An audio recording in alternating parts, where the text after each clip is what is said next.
Hello YouTube, this is my 50 subscriber special. As you can see, this is Road Rage in his artillery mode, which I don't think anybody knows the name. This is his car mode, / vehicle mode. And as you can see, I'm turning him around so that you can see all his different angles.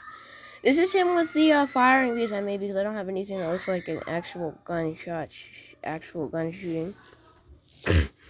Here is me transforming him. Yeah, this is going to be a very long part.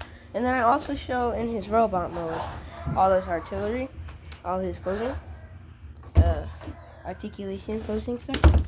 He doesn't have very much, as you can see from as if you've seen all the videos I have, all the shorts I have of him. Because I like YouTube shorts a lot. Because that's easier than recording a full YouTube video all the time. Yeah. It is a very annoying process based off of the fact that sometimes the pieces just like to fall off in the middle of me transforming him. So yeah, that also makes it a bit hard to transform this dude. But it's not as bad as it is to transform Skydive sometimes because his arms like to fall off, but that's like the only piece on Skydive that falls off a lot. So that does fall off. Yeah, as you can see, his leg fell off because, like I said, the pieces like to fall off. I don't have very many Lego pieces that are useful for Transformers to say, or make it easier to, because most of them are used on Skydive, or whenever I just combine the combiner together, Sky Shredder, yeah, so that's one of the reasons. He's not as articulated, doesn't have as much articulation as he could.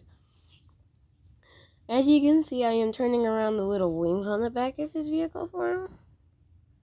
And the thing on his back is a cannon, for those who don't realize, because it's not very obvious that's a cannon, but it's a cannon. The thing on his back is that you can see behind my hands. That's his arm.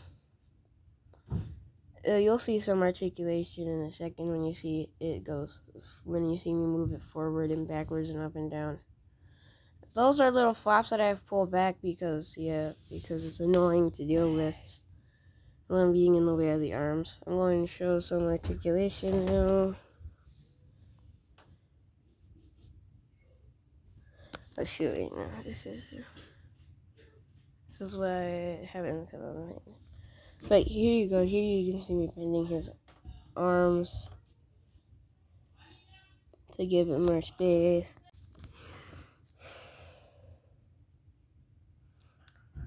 If the camera gets blurry, it's because he keeps on unfocusing. I don't know why. It just keeps on doing that. So yeah. Using me holding him up so that you can see him in his fullness and all that. His knees only move forward because of the piece I use for his transformation. His arms can move side to side. They can, yeah. And then you can move his shoulder up to the side, forward or backwards. You can move his arm. It's on a very, it's on a ball joint you don't use very often, so that's why it's not as, that's why it's harder to turn that. There's his cannon, as you can see in the camera. Ignore the fact